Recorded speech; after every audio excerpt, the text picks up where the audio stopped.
Foi. Então a gente tinha parado aqui, né? Terminamos esse exercício. Uma outra questão aqui, ó, é a questão do centroide. Né? Da mesma maneira que a gente fez aquela operação com área para fazer o balanço de força, a gente pode fazer isso também para achar o centroide de corpos homogêneos complicados, com base em objetos de geometria simples. Então, olha só, se eu tenho aqui, se eu quero analisar a força dessa superfície aqui, ó,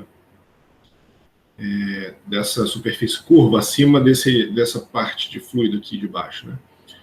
Então, como é que eu determino essa distância dW aqui para o centroide?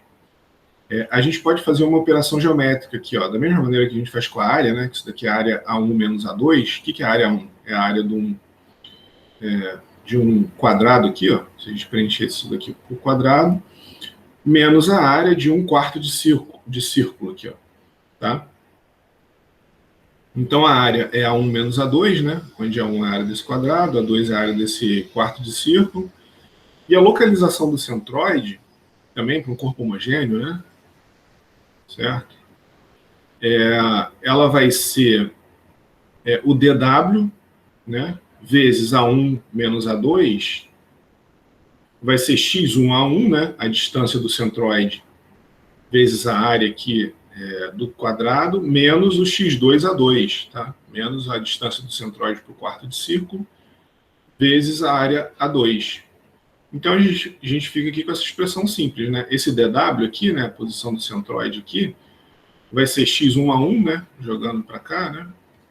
Sobre A1 menos A2. E aí, sei lá, aqui jogando valores numéricos, né? Se eventualmente a gente tivesse algum valor numérico, se o x1 fosse 1, se esse cara aqui fosse 2/2, né? Então tá aqui a área 1, aqui seria a área 2 e o x2, né? Lembra, isso daqui é a posição do centroide para quarto de círculo.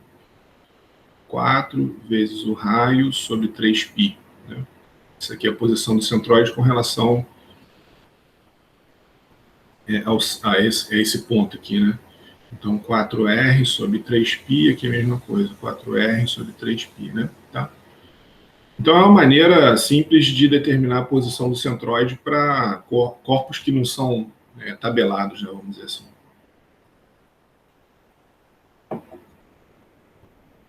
E aí, um outro caso especial que tem, que isso vai até abrir, vai ser o gancho para a gente começar a falar de empuxo, que é esse daqui, ó. Então, a gente tem esse caso aqui, ó. Tem o fluido desse lado aqui, né? O fluido aqui do lado direito aqui, dessa linha. E a gente tem essa forma aqui, esse semicírculo, né? De raio R. E ele está aberto aqui, ó, para a atmosfera, né? Aqui seria a atmosfera. E o fluido estaria ali dentro. Então, o balanço de força vertical nessa esfera, né? Se a gente pegar aqui e isolar um elementozinho aqui acima e abaixo da esfera, o que a gente tem aqui, ó? A força vertical seria o FL, né? O F seria o L de low aqui, ou de lower, né? A parte de baixo desse semicírculo, menos o FU de up, né? Da parte de cima, né? Então é o FL menos o FU. O que é o FU, né? É o gama V, aqui o V cortado, né? É o gama vezes o volume de fluido que está aqui em cima. O que é o volume de fluido que está ali em cima? É o L, que seria a profundidade ali para dentro da tela, né? Vezes a área ABCD, né? ABDC, né? Vezes essa área aqui, né? Então essa seria a força agindo na parte de cima aqui, né? A força vertical agindo na parte de cima desse semicírculo aqui, né? Ou dessa semisfera, né? Porque isso daqui seria uma coisa tridimensional, certo? Tridimensional, né?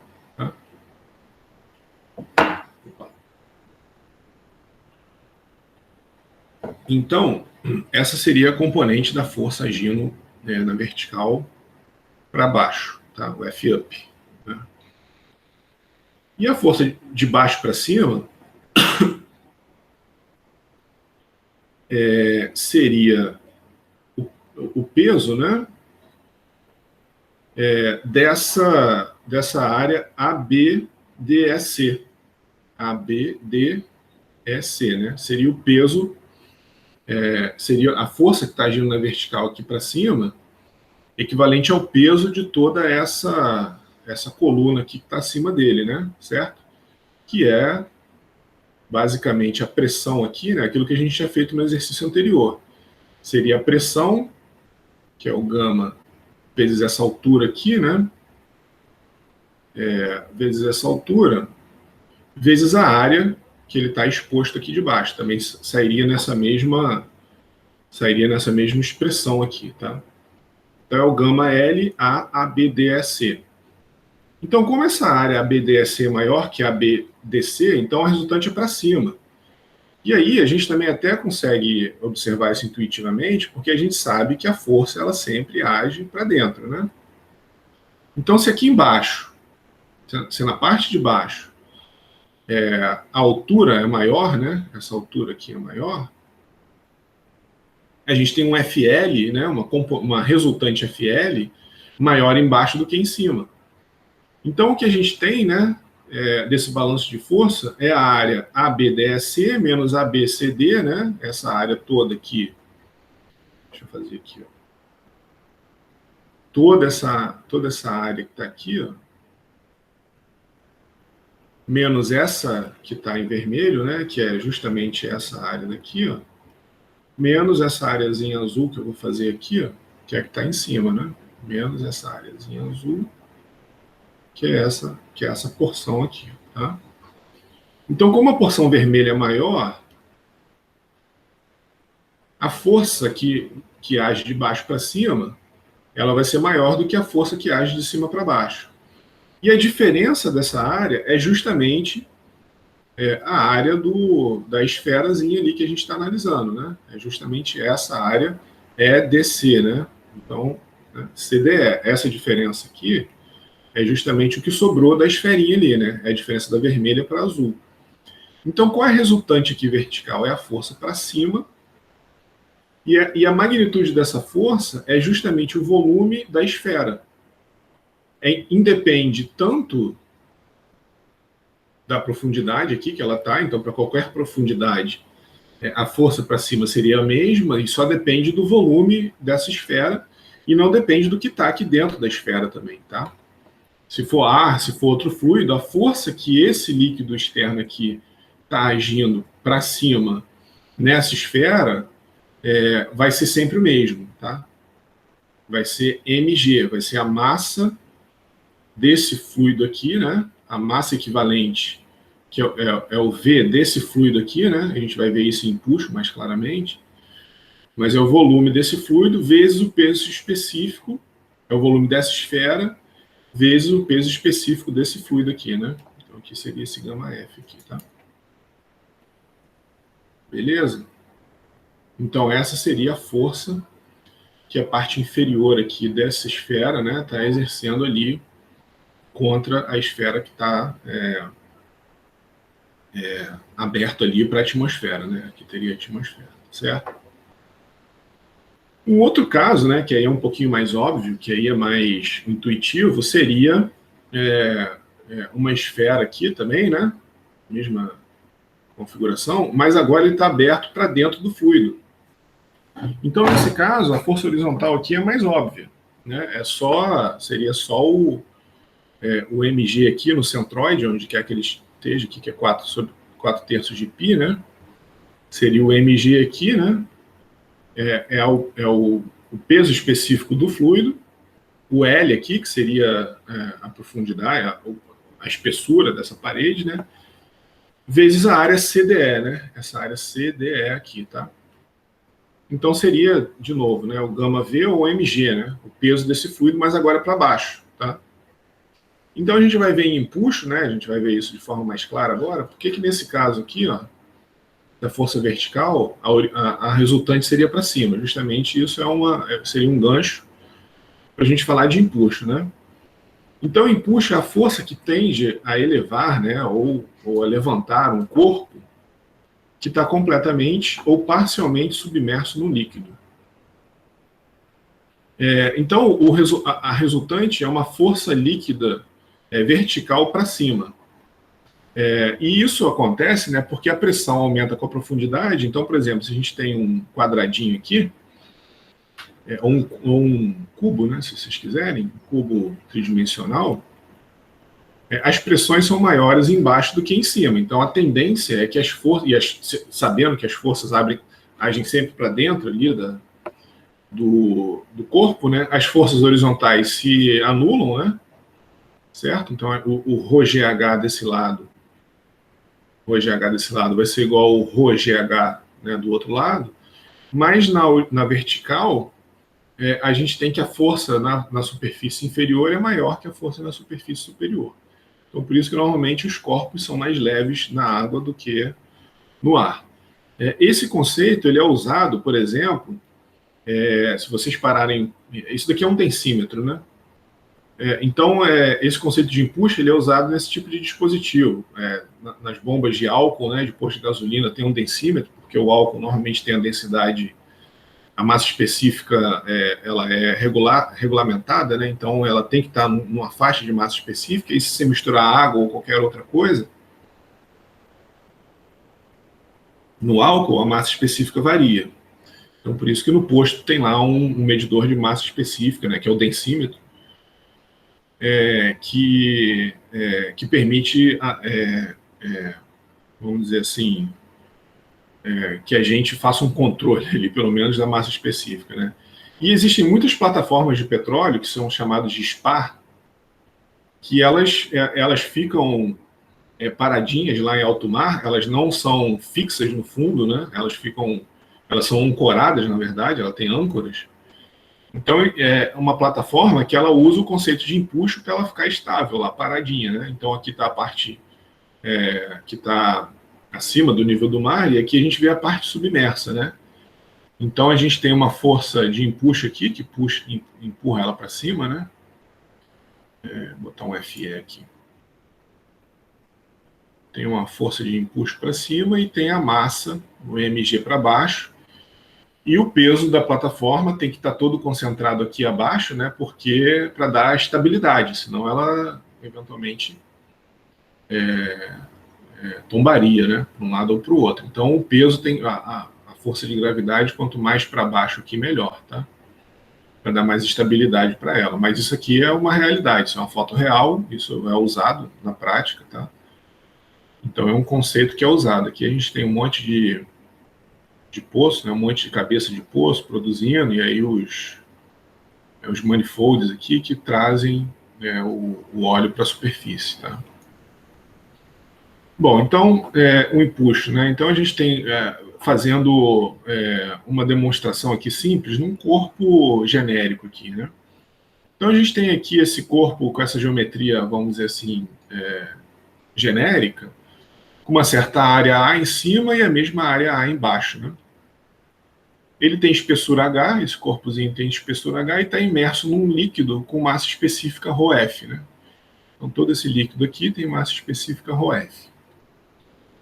Então, a força hidrostática que age na parte superior e na inferior são ρf GS, né, onde S aqui é a altura, né? Então, essa é a pressão naquela determinada altura, né? É a pressão hidrostática nessa altura H, vezes a área A ali, né? Então é toda a força, isso daqui está dando a força líquida para baixo, agindo na superfície superior desse corpo. Embaixo, o que a gente tem de novo, né, como a pressão está agindo sempre normal para dentro do corpo, certo? Aqui é o que a gente viu, né? Na horizontal ele se equilibra, né? Uma parte se equilibra com outra. Então, na parte inferior, a gente tem a pressão na região inferior, essa daqui seria a pressão em S mais H, né? Isso daqui seria o gama F, né? ρFG, em S mais H, que é o S mais a alturazinha do fluido, vezes a área. Agindo para cima, né? Então, está aqui a força para baixo e a força para cima. A diferença entre essas duas forças é uma força líquida para cima, porque a força para cima, né, vertical para cima, ela é maior do que a para baixo. Então, o FB, né, porque em inglês impulso é buoyancy. Então a gente tem uma F aqui, você poderia chamar do FS, se você quisesse, né, de impulso em português. Seria a força de baixo mais a força de cima, que é a massa específica do fluido, ρg vezes S mais H, vezes menos, né, vezes a área, né, menos a massa específica do fluido, ρgs, que é na parte de cima, né, essa daqui é na parte de cima, essa daqui é na parte de baixo. Então, o que sobra, né, esse ρfgs vai embora com ρfgs daqui, então só sobra o ρfgh. Mas se a gente juntar o H com A, a gente tem o volume, né, o V cortado aqui do fluido. Então, qual é a magnitude dessa força para cima? É a massa específica do fluido, vezes o G, vezes o volume deslocado de fluido aqui, né? Vezes o volume de líquido que esse sólido desloca. Tá? Essa é a força de empuxo.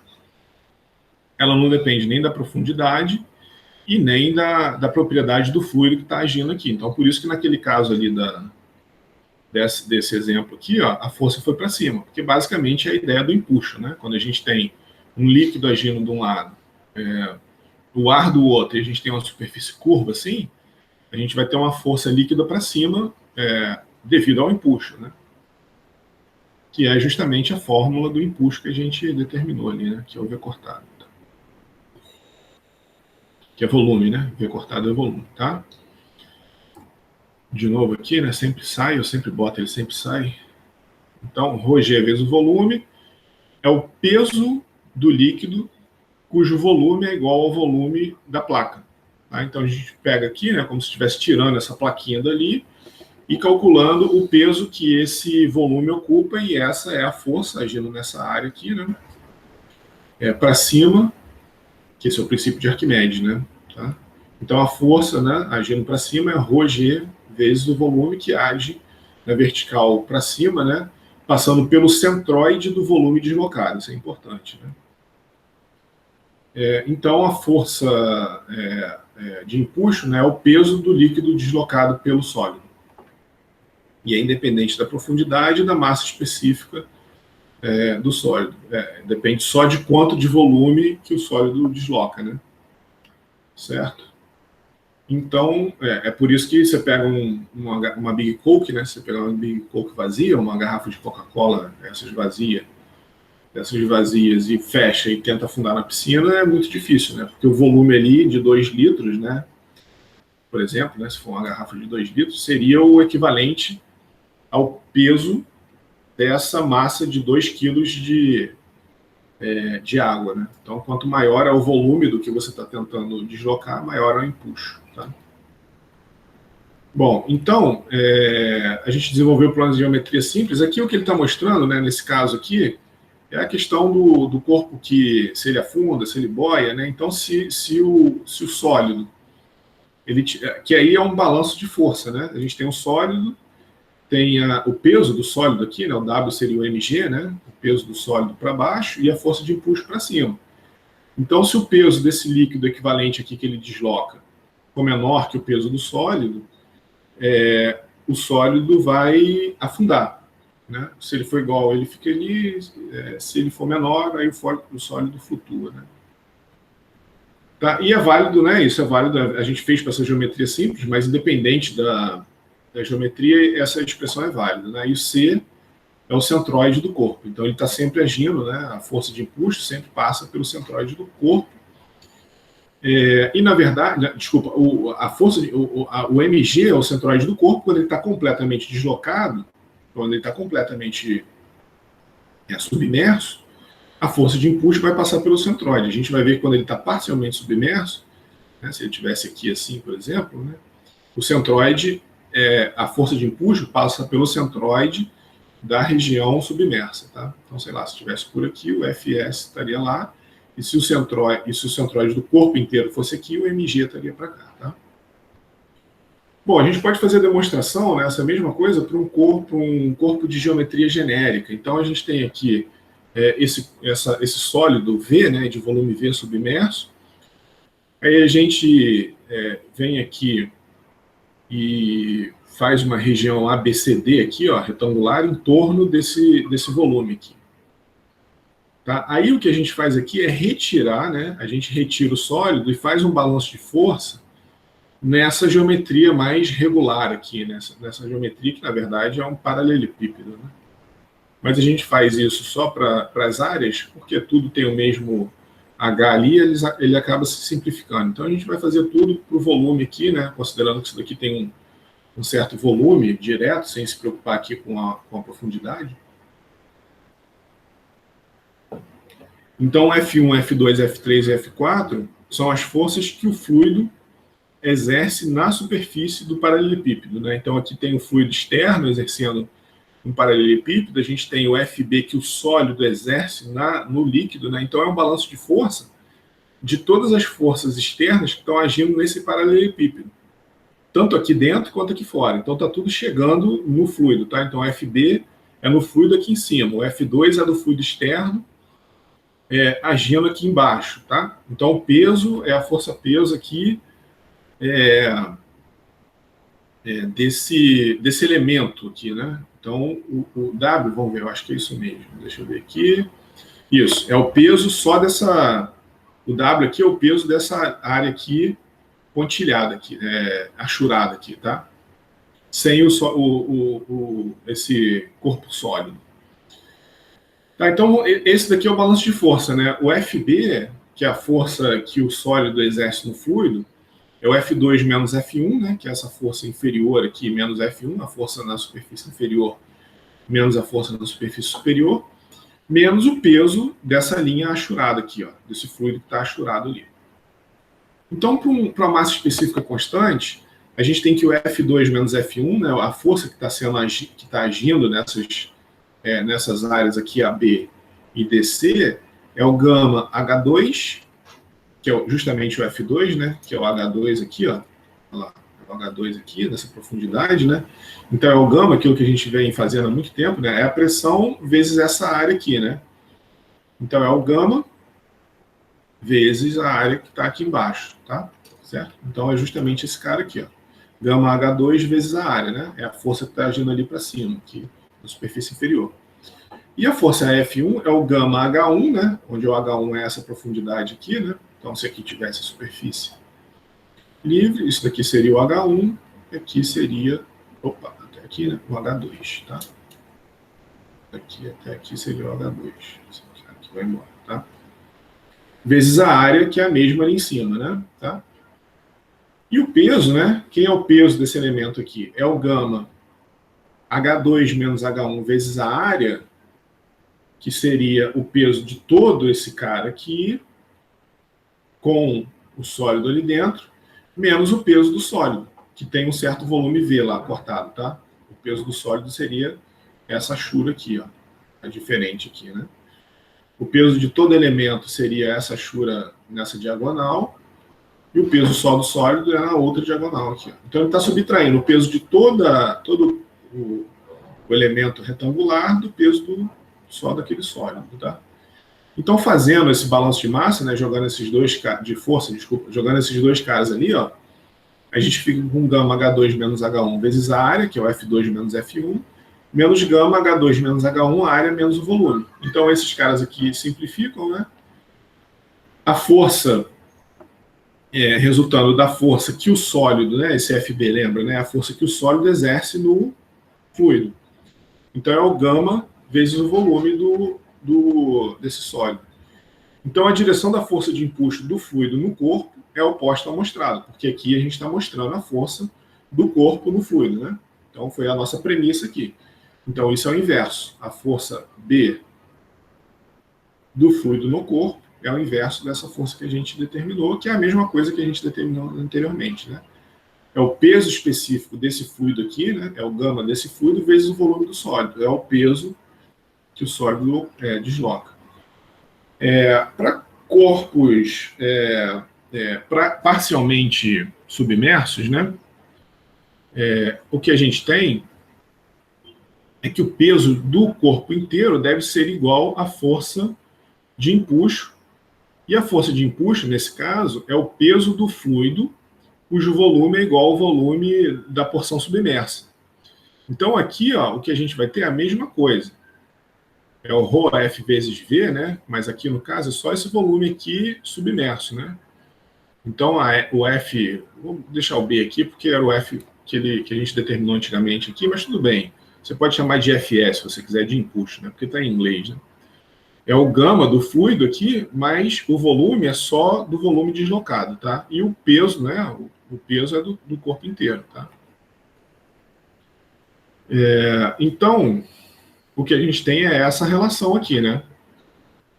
A massa específica do fluido vezes o G vezes o volume submerso é igual à massa específica do corpo vezes o G vezes o volume total. Então, o volume submerso sobre o volume total é a relação de massas específicas, né? Tá? Então, aquela questão lá do iceberg, né? Como a massa específica do iceberg é muito próxima da massa específica da água salgada, que o iceberg ele é água pura, né? O sal não solidifica, né? Então, ele fica praticamente todo para baixo do nível do mar, né? Então, a fração do volume submerso de um corpo flutuando é igual à razão da massa específica média, né, do corpo e da massa específica do fluido. Tá? Normalmente, a força passa pelo centroide do volume deslocado, né, então tem que tomar cuidado com isso. Então, aqui, se ele está completamente submerso, a força vai passar pelo centroide. Se ele está parcialmente submerso, ele passa aquilo que eu tinha falado, né, pelo centroide desse corpo aqui, né, só dessa região aqui que ficou submersa, tá?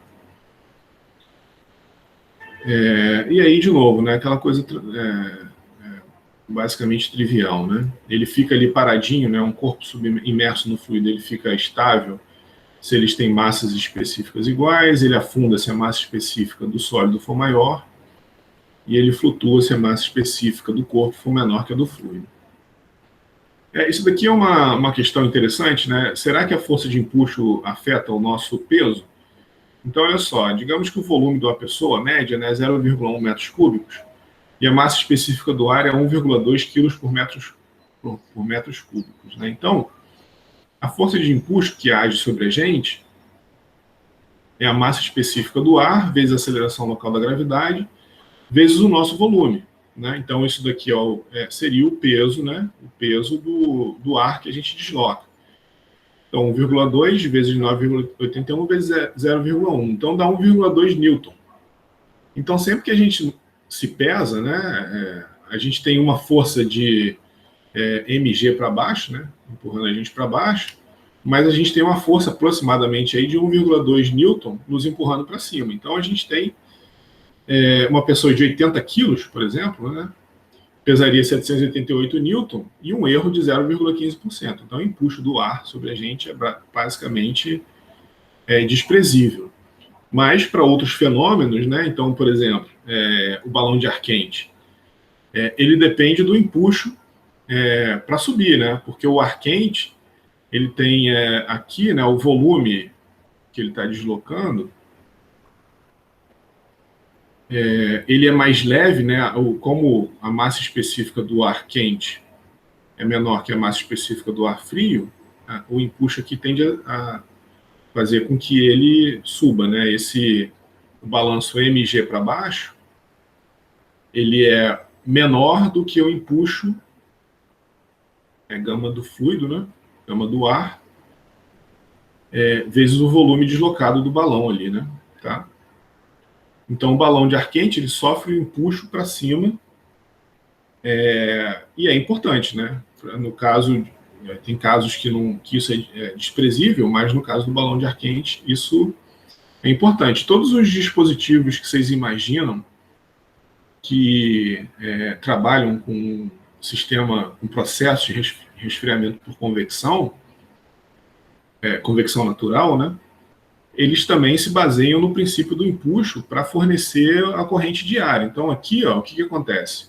no refrigerador é o inverso do que acontece com o balão de ar quente, né? Normalmente a parte da geladeira que resfria é o congelador. Como a massa específica do ar frio é maior, ele desce, e aí, né, esse movimento de convecção de descida faz com que toda a geladeira seja resfriada, e aí à medida que ele desce, né, ele vai esquentando, e aí o ar quente sobe, e aí ele fica nessa corrente de convecção natural, né, circulando de forma natural, eternamente. A mesma coisa que acontece nesses dissipadores passivos, né, quando você tem lá em cima do processador do computador, isso aqui seria uma placa-mãe, né, do computador, e aqui normalmente você tem um dissipador passivo em alguns componentes, né. O que acontece é que você aumenta a área superficial aqui, né, e aí você aumenta as taxas de transferência de calor, né, que é proporcional a H, né, que é de convecção, H delta T. Né? Então, quando eu aumento H vezes área, então as taxas de transferência de calor, né, então, Q igual a H delta T. Então, a diferença de temperatura da superfície, né, esse delta T é a diferença de temperatura da superfície para a temperatura T infinito aqui fora. Então, quanto maior a área, né, quanto maior o H, isso daqui a gente mexe colocando um ventilador aqui, eventualmente, então você aumenta o H, o delta T, enfim, é o que você quer dissipar ali, né, certo? O delta T aqui, você tem uma certa temperatura aqui na base, né, e a temperatura T infinito vai dar esse delta T. Então, quanto maior a área, maior as taxas de transferência de calor. Se a gente está num processo de convecção natural, o ar quente passando por essas aletas aqui, né, ele sobe, e aí ele provoca um processo de convecção natural, porque o ar frio ele vai tender a descer, né? Então aqui dentro existe um processozinho de convecção natural que faz a troca térmica do ar com esse elemento dissipador de calor aqui, né? Uma aletazinha, né? Uma placa aletada. E aqui, quando não tem o ventilador, é um empuxo que faz com que o ar quente suba e o ar frio desça, né? Então é essa diferença de temperatura que faz a variação da massa específica e faz com que ocorra esse processo de convecção natural. E aqui é a mesma coisa, né? Uma lata, você tira a lata lá da geladeira, né? Você tira a sua lata de refrigerante, de cerveja, seja lá o que for.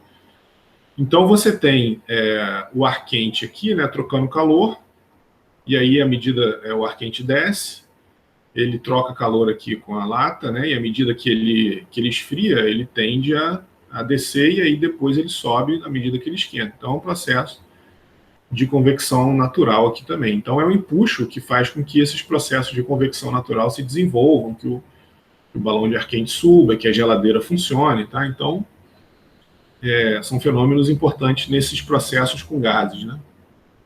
Tá? Um empuxo também que governa, né? Então aqui um exemplo, né, bem simplesinho. A gente tem uma boia presa no fundo do mar, por exemplo, no fundo de um rio, né, completamente submersa, com diâmetro de 1,5 m e ela pesa, né, então a gente já tem aqui o mg, né, 8,5 kN. Então ele já está dando W igual a mg igual a 8,5 kN. De novo, né, passando pelo centro de gravidade dela, né, se ele for homogêneo, então a gente tem um mg aqui para baixo e a força de empuxo, se você quiser chamar de FB ou de FE, tanto faz, tá? E a força de empuxo puxando, né, para baixo, né? Tem uma tração aqui puxando esse cara aqui para baixo, tá? Então qual é a tensão no cabo, né, para manter essa boia submersa, né, com esse peso de 8,5 kN? Então a gente desenha um diagrama de corpo livre, né, a força de empuxo para cima, o peso para baixo e a tração ali na corda para baixo. E o FB é a força de empuxo, né, agindo nessa boia, e W é o peso da boia, T é a tração no cabo. A gente tem aqui a massa específica da água do mar, né, um pouquinho maior que a da água salgada. O volume, πd ao cubo sobre 6. E para a condição de equilíbrio, para ela ficar paradinha, né, a tração tem que ser igual à força de empuxo menos o peso.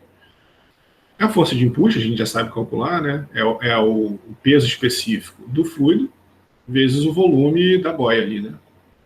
Então a gente tem aqui o peso específico, já multiplicando o ρ pelo g, né, 10,1 vezes 10 ao cubo. o volume da boia. Então, a gente tem 1,785 vezes 10 a quarta Newton, né? Então, a tensão no cabo, né? Isso daqui já foi dado, o peso lá da boia já foi dado. Então, a gente tem a força de empuxo, né? Que a gente acabou de determinar, menos o peso. Menos o peso da boia, né? Então, deu uma tração de 9,35 kN nessa direção aqui mesmo, né? Para baixo. Então, a setinha que a gente desenhou, que intuitivamente a gente achou que fosse ser isso mesmo, né? A menos que a boia comece a ficar muito leve, né? Ela vai começa a ficar muito pesada, aí ela afunda, né? Enquanto ela está leve, a tração tem que ser para cima. Então aqui é só uma forma, vamos dizer assim, mais completa de ver o que acontece, né? Então a gente viu que a pressão sempre age para dentro, normal, né? Então a pressão aqui em cima seria menor do que a pressão embaixo. Então por isso que a força de empuxo, né, a resultante, ela é para cima, tá? E aí também, nessa questão de estabilidade, ela abre margem para uma questão de estabilidade de corpos submersos, né? Que eles podem ser muito instáveis. E aí, isso é uma questão que tem que ser muito bem pensada na hora que vai fazer a distribuição de peso, por exemplo, num navio cargueiro desse, né? Então, você tem uma quantidade de peso muito grande.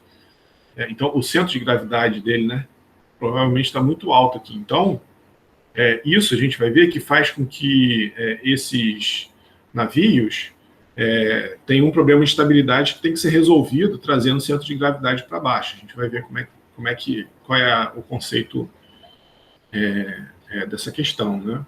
Então, alguns exemplos de navios, enfim, nem sempre, isso daqui são exemplos que eu peguei na internet, não quer dizer que eles tenham afundado, né, ou desestabilizado por causa de distribuição de peso, mas é só uma questão de, eventualmente, isso daqui foi um acidente lá na Itália, né, com aquele cruzeiro, então foi uma questão de distração, o cara bateu na rocha, enfim, não foi uma questão de instabilidade, né, porque normalmente esses navios modernos, eles têm isso muito bem determinado, mas só para mostrar, né, uns exemplos ilustrativos aí que, sei lá, eventualmente um furacão, alguma coisa assim que vira um navio desse, algum acidente, alguma região muito rasa, né, que eventualmente causa um acidente. Mas, enfim, só para ilustrar essa questão de estabilidade ou instabilidade, né, em embarcações. Então, o conceito fundamental da estabilidade e instabilidade é aquele conceito mais geral que a gente já analisou lá em física anteriormente, né? Então, o corpo, na posição de equilíbrio estável, quando ele é deslocado, ele volta para a sua posição de equilíbrio. Então está aqui, né? Ele está um corpo aqui, uma esfera na condição de equilíbrio estável, está ali no fundo de um recipiente côncavo, né? Então você tira ele da região de equilíbrio estável, ele volta para a região de equilíbrio estável. Se ele está numa posição de equilíbrio instável, quando ele é deslocado, ele move para uma nova região de equilíbrio, que não é mais aquela, né? Qualquer pequeno deslocamento aqui desse corpo faz com que ele se mova para uma outra região de equilíbrio estável ali, tá? E aí, né, se a gente, partindo desse princípio de estabilidade e da questão da distribuição da força-peso e da força de empuxo, a gente pode fazer essa analogia ou fazer um estudo ou investigar isso para corpos submersos e corpos parcialmente submersos, né? Então, os submersos aqui, ó, que eu estou representando, ó, seria um corpo submerso num fluido aqui, né? Tá um nível, e ele tem essa forma aqui de um ovo, né? E aí, a questão da estabilidade rotacional desse corpo, totalmente imerso aqui nesse caso, né? Ela vai depender da localização relativa do centro de gravidade para o centro de empuxo, que a gente determina como C. Né? Então, aqui nesse caso, olha só o que acontece. Ó. Como esse corpo não é homogêneo, o centroide aqui do corpo, ele não é o centro de gravidade. Então, a gente colocou um peso aqui embaixo, ó, desse ovinho, né? Botou um peso aqui nessa parte côncava aqui, e aí a gente trouxe o centro de gravidade para baixo aqui, né? Deslocou o centro de gravidade. Mas como o empuxo ele não depende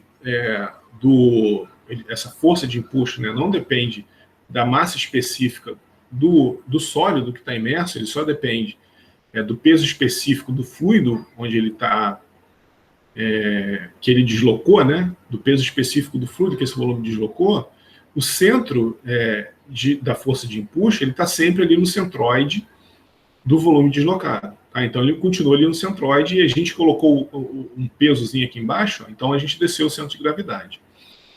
Então um corpo totalmente imerso, ele é estável se a parte de baixo dele é pesada, que ele chama aqui de bottom heavy, né? Se você colocar um peso na parte inferior aqui do corpo. Ou, uma outra maneira de dizer isso é que o centro de gravidade está diretamente abaixo de B. Então está aqui, ó, o centro de gravidade diretamente abaixo de C, na verdade, né? Ah, ali está errado, diretamente abaixo de C. Porque tem livro que usa B como local da força de empuxo, tem livro que usa C.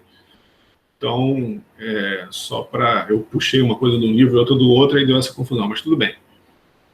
Se o centro de gravidade estiver abaixo do centroide, então ele é estável, né? Então, se você tira ele da condição de estabilidade dele, né, a mesma coisa que a gente fez aqui anteriormente, né, se a gente desloca ele aqui, né, como se fosse analogia com esse corpo estável aqui, né, o que acontece é que naturalmente um momento que restaura a estabilidade é formado, porque a força de impulso está para cima, já tende a empurrar ele, já tende a endireitar, né, o corpo, e a força peso está para baixo. Então os dois, esse momento aqui, eu esqueci o nome disso, né? Quando você tem duas, enfim, essa binário, né? Esse binário tende a fazer com que o corpo volte, né? A tendência é a estabilidade. Então isso é a característica do corpo estável. O centro de gravidade ele está abaixo do centroide, tá? Então, por isso, né, que sempre que a gente tem um corpo imerso, então tem lá um submarino, você quer que, para ele ser estável, tudo que é pesado, né, então aqui tem um motor, então, eventualmente, um submarino nuclear ou um submarino elétrico, né, você pode ter um motor elétrico aqui, as baterias, né, e sei lá, ou toda a parte de fusão e tudo que seja, se for um submarino nuclear, né, mas aqui, sei lá, eventualmente é um motor elétrico aqui que está embaixo aqui, né, e que, não sei, poderia ser as baterias. Então, você tem todo o peso embaixo e tudo que é mais leve em cima, justamente para você respeitar essa questão de estabilidade aqui, né? Para qualquer que seja o motivo que traga ele para fora da questão de estabilidade, esse binário faz com que ele volte a ser estável. O balão de ar, então tudo isso a gente pensa em, né, o pesado tem que estar embaixo e o leve tem que estar em cima, para ele estar estável, né? Agora, o inverso acontece quando você coloca o peso, né? Quando você tem um corpo dessa forma aqui, você coloca o peso em cima. Então, quando...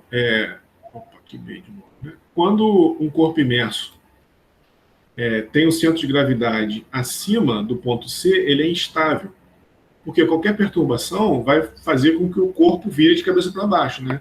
Porque o que a gente tem aqui é um binário que tende a girá-lo, né? Então, olha só, se eu tenho aqui, coloquei aqui, né, esse peso em cima desse corpo aqui, né, na parte de cima, subi o centro de gravidade e a gente, de novo, né, mantém aqui o centro de empuxo no centroide. Na hora que você vira um pouquinho, ó, esse binário tende a fazer com que o corpo gire de vez, né? Tá? Qualquer perturbaçãozinha faz com que essa força aqui já está tendendo para descer e a outra sobe, então aí que ele vira mesmo, né? Tá? Agora, a gente viu isso para corpo completamente submerso. Para corpo parcialmente submerso, tem uma complicaçãozinha adicional, que é o seguinte, quando você gira um corpo parcialmente submerso, né, o centro de empuxo, o C, né, esse ponto C aqui, aí é ele que muda, e o centro de gravidade não. Por quê? Porque o centro de empuxo ele é relativo ao centroide do volume deslocado. Então, o centroide, antes a gente tinha o centroide dessa figura geométrica aqui, ó, tá? Agora a gente tem um centroide dessa figura geométrica aqui, ó, que o empuxo vai passar, ó, tá? Então, por isso que a força de empuxo ele mudou de lugar quando você tem um corpo completamente submerso. Mas o centro de gravidade permaneceu ali no mesmo lugar, né? Porque o centro de gravidade é o peso desse cara aqui, né? Do corpo que a gente está analisando. E o empuxo é o empuxo do volume deslocado, né? Certo? Lembra que esse corpo aqui ele é homogêneo, né? O corpo que está deslocando, essa região pintada de azul é o fluido, na verdade, mas o corpo ele é todo homogêneo. Então o centro de gravidade dele não muda. Você girar, o centro de gravidade fica no mesmo lugar, mas o centro de empuxo muda, tá? Certo? E aí, agora, para um corpo parcialmente submerso, o que acontece é que mesmo que o centro de gravidade esteja acima, a gente vai estudar isso com um pouquinho de detalhe agora, ele pode continuar sendo estável. A gente vai ver por quê. Acima de C. Ah, não, vou ter que corrigir isso, né?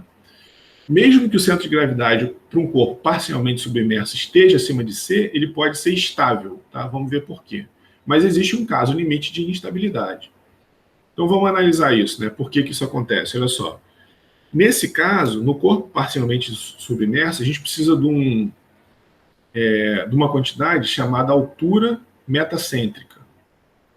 Altura.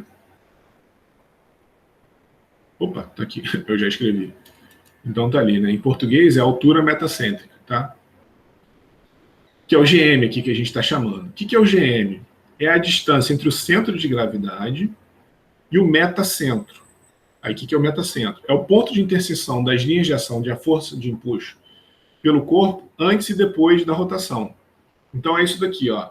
Eu tenho aqui o meu corpo parcialmente submerso. Antes dele rotacionar, a linha de ação da força de empuxo estava passando pelo centroide. Quando eu rotacionei, o centroide mudou, eu estou num novo C'. Aí eu mantenho essa linha original aqui, ó, e traço uma outra linha vertical aqui, né, por onde a força de empuxo está passando agora. Elas vão se encontrar no metacentro. E a altura metacêntrica é essa distância aqui, a altura metacêntrica, né, o GM. Tá? A gente vai ver que quanto maior, melhor. E por quê, né? Tá? Nesse caso aqui, observa que, olha só, o binário aqui está tendendo a fazer o corpo voltar à estabilidade, né? O FB está tendendo a fazer o corpo e o W, né? Então vamos ver o que tem a ver esse GM com a questão da estabilidade, a altura metacêntrica com a estabilidade ou instabilidade de corpos parcialmente submersos. Então a questão é essa daqui, ó.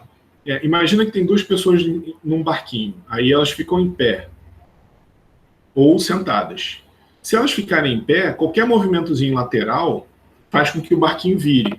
Por que isso acontece? Porque quando elas ficam em pé, elas puxam o centro de gravidade para cima. E o barco se torna instável se o M, né, se o metacentro está abaixo do centro de gravidade, que é o que acontece quando elas se levantam. Então, à medida que elas se levantam e elas giram, qualquer rotaçãozinha faz com que o metacentro aqui, ó, esteja abaixo do centro de gravidade. O que acontece? O binário tende a girar mais ainda o barco, né? Então, o centro de gravidade está para baixo, a força de empuxo está para cima. Então, sempre que o metacentro está abaixo do centro de gravidade, esse binário tende a girar o barco mais para o lado. A outra configuração seria as duas pessoas sentadas. Então, o centro de gravidade está lá embaixo, tá vendo aqui? Ó? Então, eu abaixei o centro de gravidade aqui, coloquei em algum lugar que eu não sei direito qual é, eu que desenhei esse vetorzinho aqui, não sei se está exatamente no centro de gravidade do sistema, né? Mas no momento que elas giram, ó, o que acontece? O metacentro ele vai para cima do centro de gravidade. Tá? Então, a distância metacêntrica, né, que a gente chamou de GM, que é a distância do centro de gravidade até o metacentro, ela vai para cima do centro de gravidade. Então, o binário tende a fazer com que você tem que fazer uma força, né? Quando você está sentado com o centro de gravidade baixo, se você quiser virar o barco, você tem que fazer muita força ali, porque essa distância é grande, né? E o oposto acontece quando você levanta no barco, né? Certo? E aí, né, o que acontece é que os barquinhos, né, esses veleirozinhos que você vê aí de competição, eles são muito difíceis de virar, justamente porque o centro de gravidade deles está bem baixo aqui, ó. Então a gente tem aqui o centro de empuxo, né, para cima, o centro de gravidade para baixo, né, eventualmente está um pouquinho acima aqui do centro de gravidade pela distribuição de peso, né, pela assimetria aqui. O centro de gravidade não está no centroide, né, então aqui é o centroide. Aqui seria o centro de gravidade, né, por causa da distribuição de peso aqui no barco. E aí, ele está nessa condição estável, e à medida que você gira esse barquinho, né, ele vai se tornando, ele é bem estável, porque o centro de gravidade está para baixo, o metacentro aqui, ó, então a distância metacêntrica aqui, ela tem essa característica, né, e eventualmente, ó, a questão é que esse barco é tão estável, né, esses veleirozinhos são tão estáveis aqui, ele tem que virar muito para ele, aí já era também, né, quando ele vira é difícil desvirar. Mas você tem que, até mesmo na horizontal, ele ainda é estável. A tendência o centro de gravidade dele é tão baixo que mesmo que ele vire na horizontal, a tendência é que ele volte para a posição correta, né, para vertical. E até mesmo uma certa inclinaçãozinha aqui, né? Essa condição aqui é limite, que é o angle of vanishing stability, né? O ângulo que a estabilidade vai embora. Então, observa que é bem para baixo, né? Então, se esse barco tivesse com a vela aqui, né, para dentro d'água, eventualmente o momento seria, o binário forçaria ele a acertá-lo de volta, né? Porque o metacentro dele está acima aqui do centro de gravidade, né? Até a condição limite, tá? Aí, nessa condição limite aqui já era. Aí o binário tende a virá-lo de cabeça para baixo, que é o que está acontecendo aqui, né? Tá? É o que aconteceu nesse caso. E aqui é uma questão, né, do ângulo, né, o ângulo de inclinação, o ângulo que o barco está virando, né, em função do binário para acertá-lo, né. Rightening aqui seria right position, sei lá, alguma coisa assim, né, posição correta, né. A posição para você endireitá-lo, seria isso. Então observa que aqui tem dois gráficos, né. Onde o casco do barquinho é muito pesado e o outro onde o casco é mais leve. Então, esse casco pesado, que traz o centro de gravidade para baixo, faz com que o ângulo aqui, né, o angle de vanishing stability, que ele coisou aqui, né, que ele definiu aqui, ó, esse ângulo onde o barco vira de vez, ele é muito maior, né, ele chega a quase 180 graus, tá vendo aqui? Ele passa de 90, né, o θ seria aqui, né, o θ seria aqui, ó. Opa, o θ ficou esquisito, né? Então esse aqui seria o θ, né? Certo? Então aqui, ó, o θ de 90 seria esse cara aqui na horizontal, né? O mastro aqui na horizontal, tá certo? Então mesmo na horizontal, por causa do centro de gravidade muito para baixo, a tendência é que ele se endireite. Num casco mais leve, né, com centro de gravidade um pouquinho mais para cima, você consegue ir um pouquinho além do 90. Quando você abaixa o centro de gravidade, você consegue ir até, sei lá, perto de 100 e tantos de graus, né, tá? Certo? E aí uma questão também, né, vendo de outra maneira, a mesma coisa, né, seria o mesmo barquinho, né, com centro COB aqui seria Center of Buoyancy, né, centro de empuxo, e aqui o COG, centro de gravidade, né. E aí ele faz a mesma análise aqui, né, a mesma coisa que a gente estava vendo anteriormente. Então, eventualmente, essa configuração aqui tem um ângulo que a estabilidade se perde, olha só, é bem severo, né. Então, aqui, mesmo a 90 graus, ele volta. Certo? Então, essa é a questão de estabilidade. Bom, beleza, galera, a aula terminou. Dá para terminar a aula aqui. A gente terminou essa parte de estática de fluidos. Deixa eu parar a gravação aqui, só para não ficar muito